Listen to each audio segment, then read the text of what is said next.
Estamos de volta, pessoal, para falar da segunda parte sobre o direito à educação no controle do tabaco, que traz esses desafios de um produto que mata as pessoas.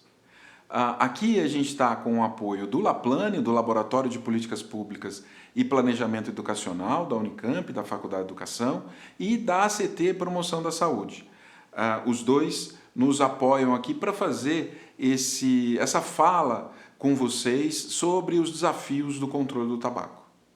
Nesse cenário, a gente vai falar da relevância da saúde pública e o papel de professoras e professores para a multiplicação de conhecimento na comunidade escolar. A gente está aqui discutindo saúde, direitos e educação. O nosso caminho é dividido em 3 partes. No primeiro, a gente falou sobre a Convenção Quadro para o Controle do Tabaco e os seus impactos no mundo e especialmente no Brasil.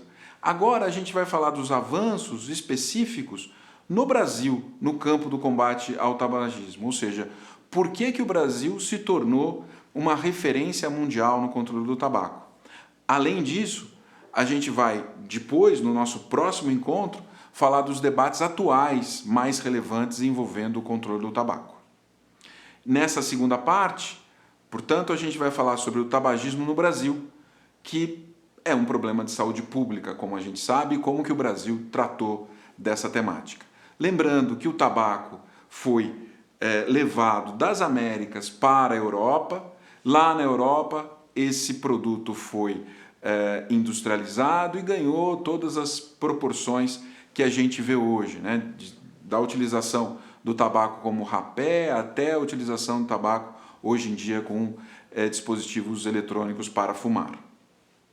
E a aventura, os cigarros e o rock sempre foi algo que se tentou unir pela indústria do tabaco, porque o alvo da indústria do tabaco acaba sendo o público jovem, porque é esse público que vai começar a fumar e vai desenvolver os lucros da empresa. Por isso que eles nunca deixaram de ter como alvo o jovem. Tanto hoje, no caso, por exemplo, dos aditivos de tabaco, quanto no passado, pelas falas que a gente vai ver. Essa é uma fala escrita por executivo da Philip Morris, lá em 1957. Aqui vale dizer que, numa das ações mais importantes que correram nos Estados Unidos, a juíza Kessler decidiu uma questão super relevante e conseguiu trazer à tona os arquivos que estavam internos da indústria do tabaco. Então a frase lá de 57 é mais ou menos a seguinte, né? Essa que está aí, ó. Eles representam um negócio de cigarro amanhã. À medida que o grupo etário de 14 a 24 anos amadurece, ele se tornará a parte-chave do volume total de cigarros, no mínimo, pelos próximos 25 anos. Então a gente já percebia em 57 que a indústria do tabaco mirava os jovens. Além dessa fala, tem uma outra que saiu na Reynolds, né, que é uma empresa também de tabaco, lá em 1975, num documento redigido pelo Hind, que diz assim, abre aspas, né, atingir o jovem pode ser mais eficiente, mesmo que o custo para atingi-los seja maior, porque é publicidade para atrair o jovem, né?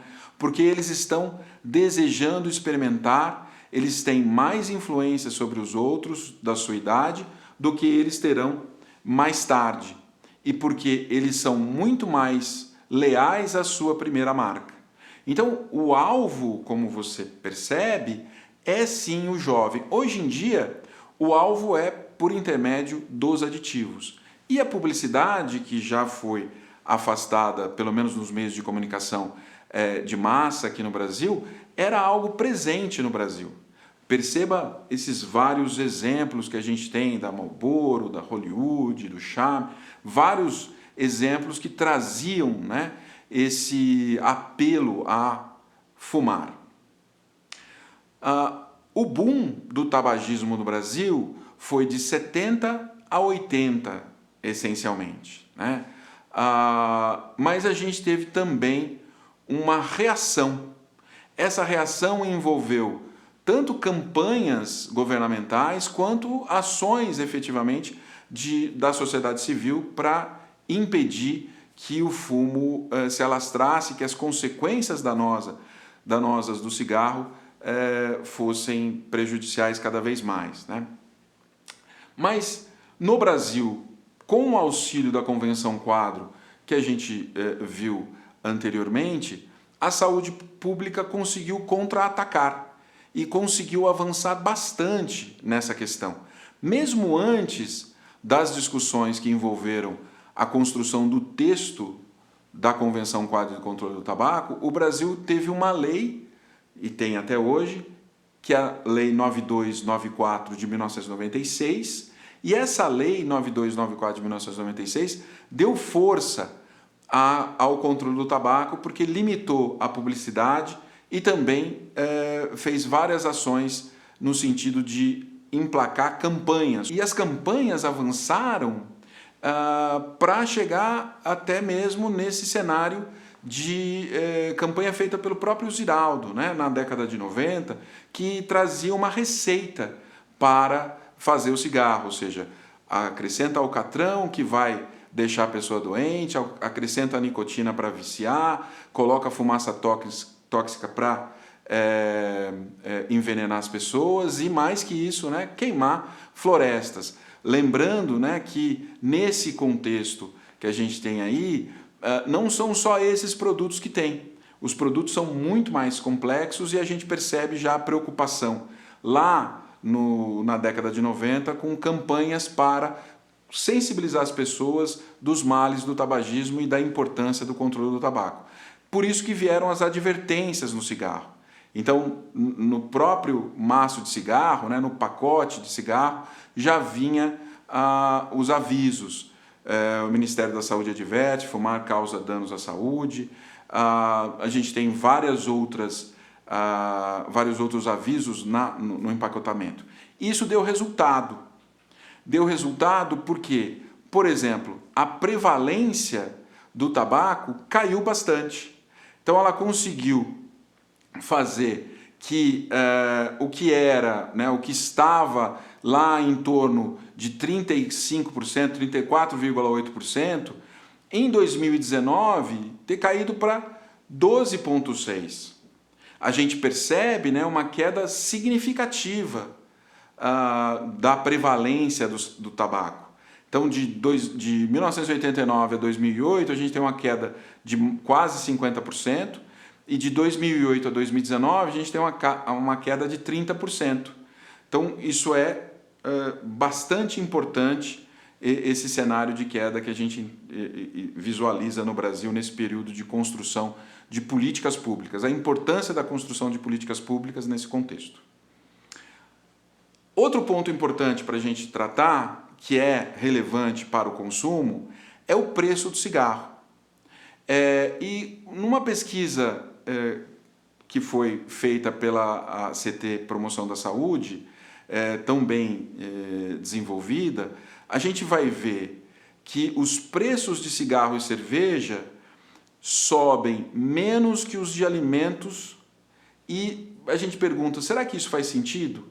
Ou seja, se a gente tem uma inflação de alimentos, se a gente tem uma inflação no índice geral, por que cerveja e cigarro têm aumentos menores? Talvez a gente tivesse que pensar a tributação aqui para fazer que comprar o cigarro se tornasse um pouco mais complexo, um pouco mais difícil para as pessoas. Isso significaria mais saúde pública, né? Por isso que a mensagem-chave que esse estudo nos traz é que o aumento dos impostos sobre o tabaco é efetivo mesmo na presença do comércio ilícito. Porque muitos dizem que se você aumentar muito o tributo para o cigarro, você vai incentivar o comércio ilícito. Isso acaba não sendo verdade.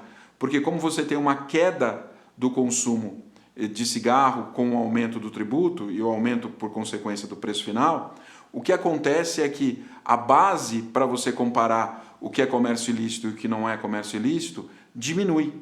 Então você vai ter a mesma quantidade de comércio ilícito, mas como a base é menor, parece que aumentou o comércio ilícito percentualmente. Mas se a gente pegar em números absolutos isso não vai acontecer, né? Então, desde 2014, no entanto, o progresso parou, né? Porque antes de 2014 a gente teve pensar uma reforma tributária que coloca o imposto sobre produtos industrializados como IPI e cigarro, né? Isso ajudou a reduzir a prevalência do tabagismo. Mas a partir de 2014 a gente não teve a atualização do preço mínimo do tabaco e nem mesmo o aumento desse IPI. Então, desde 2014 a gente teve os preços mínimos do cigarro e as alíquotas do imposto específico não foram ajustadas nos últimos anos. E a composição do mercado mudou para o segmento de marcas de cigarros mais baratos, o que permitiu que fumantes continuassem a fumar, ao invés de parar. E também motivou mais experimentação e iniciação por parte dos jovens. Então, essa é uma preocupação que a gente tem nesse contexto mesmo. A gente percebe que a prevalência de fumantes adultos, quando a gente compara com preço e arrecadação tributária, ajustados pela inflação, a gente vê claramente que quanto mais a gente sobe a tributação e mais sobe o preço, mais cai a prevalência dos fumantes nas várias faixas etárias. Então a gente consegue perceber isso, como é efetivo o trabalho com o preço. E isso o Brasil tinha implementado. Aqui vale sempre destacar dados impactantes, né? Porque 428 pessoas morrem por dia no Brasil por causa do tabagismo. São 56,9 bilhões de reais perdidos a cada ano devido a despesas médicas e perda de produtividade devido ao tabagismo. Só para a gente ter uma ideia, 12,6% de todas as mortes que ocorrem no país são atribuíveis ao tabagismo. As consequências de fumar são que, por exemplo, no caso das mulheres, a gente tem uma perda de 6,71 anos de vida entre fumantes mulheres e 6,12 entre fumantes homens.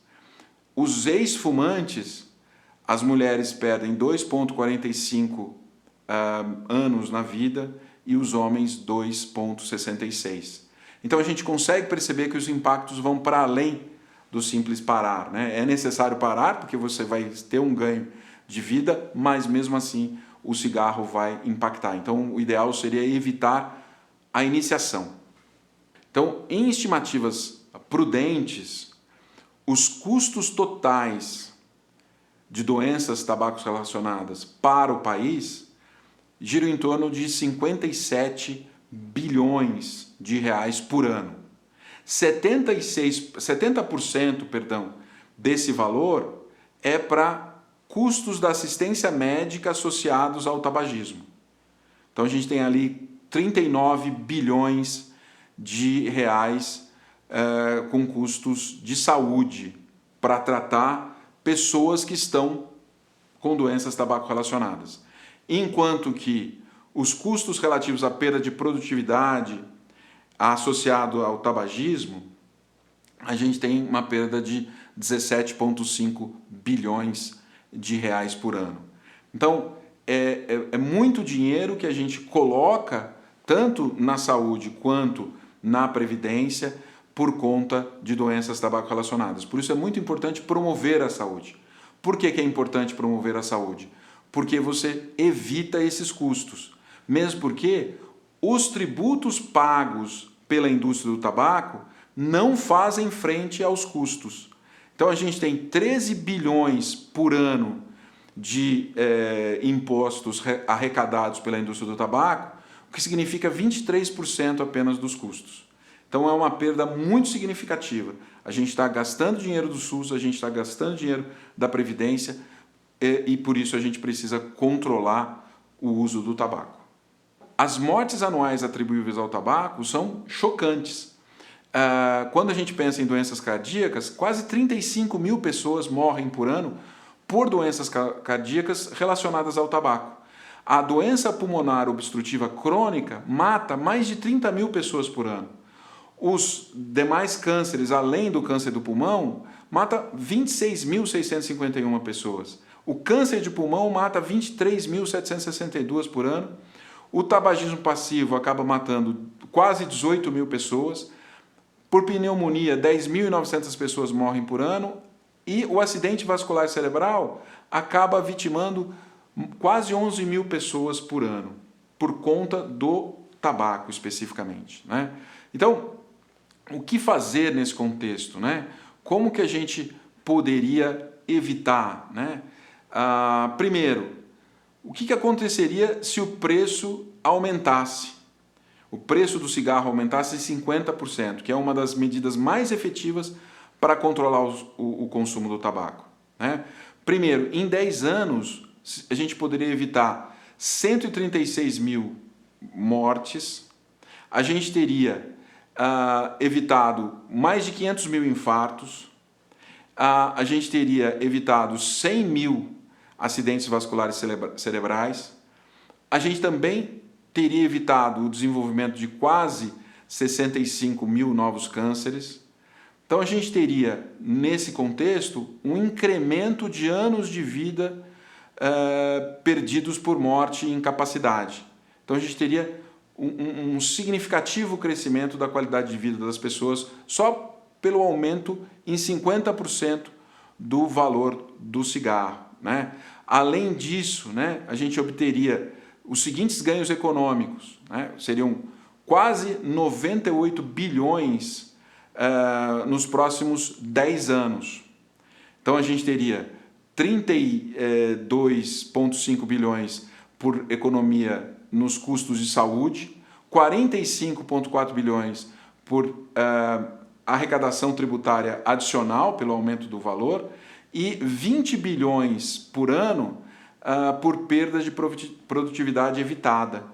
Então tudo isso poderia ser evitado se a gente pudesse aumentar o preço do tabaco. Um outro caminho importante de campanha é o Dia Mundial Sem Tabaco, que é um caminho para você trazer à tona os temas que estão envolvendo a discussão, né? Então, como o tabagismo é uma grave ameaça à saúde global e os principais consumidores são adolescentes entre 13 e 15, o que se busca, mediante temas previamente definidos pela Organização Mundial da Saúde, é proteger as gerações e diminuir o uso do produto. Em 2024, por exemplo, o tema foi proteger as crianças da interferência da indústria do tabaco. O Dia Mundial Sem Tabaco, que é 31 de maio, vai nos trazer esse tipo de campanha. Por exemplo, no futuro, você vai desejar ter parado hoje, ou novos produtos, velhos problemas, né? Só para a gente entender como que essas campanhas acabam impactando bastante. Por isso que nessa nossa segunda parte, a gente quis focar no Brasil e na importância do controle do tabaco no Brasil. Muito obrigado, a gente se vê mais uma vez na última parte do nosso diálogo sobre o controle do tabaco.